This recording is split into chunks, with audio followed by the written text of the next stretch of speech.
जय हिंद दोस्तों, आज के फ्रेश और ज़बरदस्त वीडियो में देखेंगे पूर्णिया एयरपोर्ट के बारे में, जहां से जल्द हवाई सेवा शुरू होने वाला है।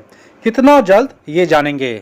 साथ में देखेंगे बिहार के एक और एयरपोर्ट बिहटा एयरपोर्ट के लेटेस्ट अपडेट।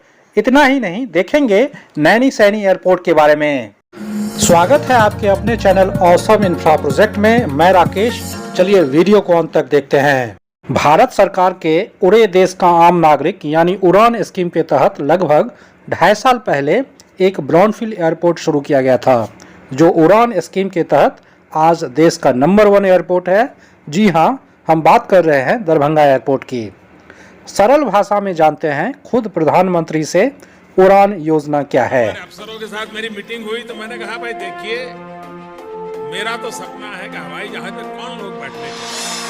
ये जो एक बना हुआ है, बड़े बाबू, बड़े लोग, धनी लोग, ये दुनिया उन्हीं के लिए है।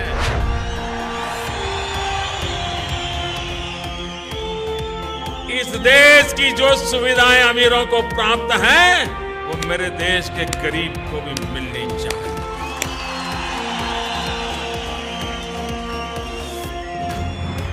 जो सामान्य व्यक्ति हवाई चप्पल पहन करके घूमता है, वो मुझे हवाई जहाज में दिखना चाहिए।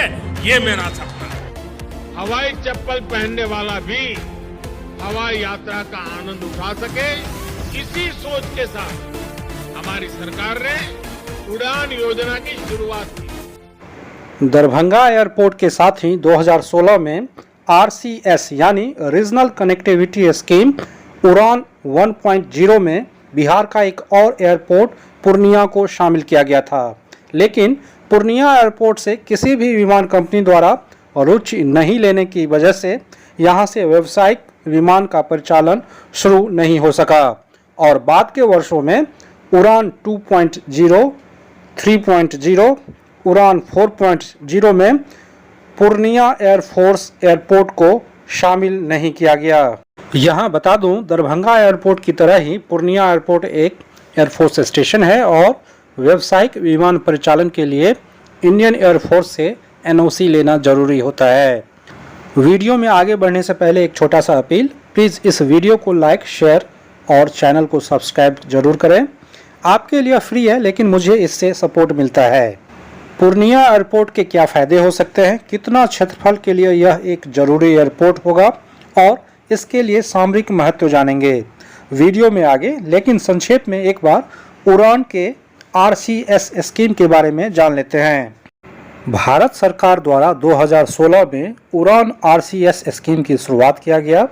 इसके तहत नॉन फंक्शनल एयरपोर्ट को शुरू कर सस्ता हवाई सेवा शुरू कर हवाई क्षेत्र में क्रांति लाकर विश्व पटल पर हवाई सेवा उपयोग के मामले में अग्रणी 3 देश के अंदर भारत को लाना है। पूरे देश का आम नागरिक उड़ान स्कीम के तहत नए रूट को स्थापित किया गया है। सुदूर पहाड़ी क्षेत्र हो या समुद्री जगह या हो अंतर्राष्ट्रीय सीमा, सभी जगह से नया हवाई मार्ग को देश के शहरों से जोड़ा गया है। ऐसे समझे कि लास्ट 8-9 साल में लगभग 80 से 100 नए एयरपोर्ट्स से परिचालन शुरू किया गया है और इस स्कीम के तहत ही पूरे देश में बिहार का दरभंगा एयरपोर्ट यात्री की संख्या में नंबर 1 एयरपोर्ट बनकर उभरा है। लेकिन यात्री सुविधा के मामले में बॉटम 5 में अभी होगा। हालांकि 2-3 साल के अंदर दरभंगा एयरपोर्ट के परमानेंट बिल्डिंग बनने के बाद यह बिहार का नंबर 1 एयरपोर्ट तो होगा ही, साथ ही देश के अग्रणी एयरपोर्ट में अपना नाम दर्ज कर रहा होगा, क्योंकि इसका टर्मिनल बिल्डिंग को 50 लाख यात्री क्षमता के अनुसार बनाया जाना है। पूर्णिया एयरपोर्ट का भी पोटेंशियल दरभंगा जैसा ही है। अगर पूर्णिया एयरपोर्ट का लोकेशन देखें तो यह 10 जिला के लिए बहुत ही आइडियल एयरपोर्ट होगा। साथ ही नज़दीकी बागडोगरा एयरपोर्ट का लोड भी कम होगा। सीमांचल और कोसी क्षेत्र के साथ ही नेपाल के सीमावर्ती जिलों के लिए भी यह नज़दीकी होगा। पूर्णिया एयरपोर्ट शुरू हो जाने से सीमांचल के लोगों को दरभंगा, पटना और बागडोगरा एयरपोर्ट जाने की जरूरत नहीं होगी तथा यह दोनों एयरपोर्ट के लिए एक अल्टरनेटिव एयरपोर्ट होगा। इतना ही नहीं, चीन, बांग्लादेश, भूटान, नेपाल सीमा के नज़दीक होने से इसका सामरिक महत्व भी ज़्यादा है। खास करके चीन की सीमा और चिकन नेक की सुरक्षा के दृष्टि से यह इंडिया एयरफोर्स का प्रमुख एयरपोर्ट होगा। पूर्णिया एयरपोर्ट से सारी समस्याओं को दूर कर लिया गया है। यहाँ समस्या था परमानेंट बिल्डिंग के लिए 52 एकड़ की जमीन अधिग्रहण कर एयरपोर्ट अथॉरिटी ऑफ इंडिया को ट्रांसफ़र करना। इस समस्या का तत्कालीन डीएम द्वारा हल कर लिया गया है, लेकिन जमीन मालिक द्वारा हाईकोर्ट में अपील करना, हाईकोर्ट द्वारा तत्कालीन डीएम को 45 डेज का समय में समस्या निपटारा कर जमीन अधिग्रहण करना था। यह अधिग्रहण बहुत पहले ही हो चुका है। दूसरा समस्या पूर्णिया एयरपोर्ट से शहर के 4 लेन कनेक्टिविटी का था। इसके लिए भी बिहार सरकार और एयरपोर्ट अथॉरिटी ऑफ इंडिया के बीच MOU साइन हो चुका है। साथ ही बिहार कैबिनेट से भी MOU की स्वीकृति मिल गई है। पिछले महीने 31 मई को बिहार सरकार तथा AAI के बीच MOU साइन किया गया। आप बहुत सारे ट्वीट्स देख सकते हैं। केंद्र सरकार द्वारा उड़ान के 5वें संस्करण का प्रारूप बहुत सारे नियम में बदलाव कर ड्राफ्ट लाया गया है। अब निश्चित ही उड़ान के 5वें संस्करण में पूर्णिया एयरपोर्ट को शामिल कर बिड लगाया जाएगा। समानांतर उड़ान स्कीम के 5वें संस्करण के तहत ही अगर यहाँ विमान कंपनी रुचि दिखाती है तो बिहार सरकार भी पहले से ही यहाँ परमानेंट टर्मिनल बिल्डिंग के लिए राशि आवंटित कर दिया है। इस ट्वीट को देखें जिसमें 1500 करोड़ रुपए दरभंगा तथा पूर्णिया एयरपोर्ट टर्मिनल के परमानेंट बिल्डिंग के लिए आवंटित किया गया है।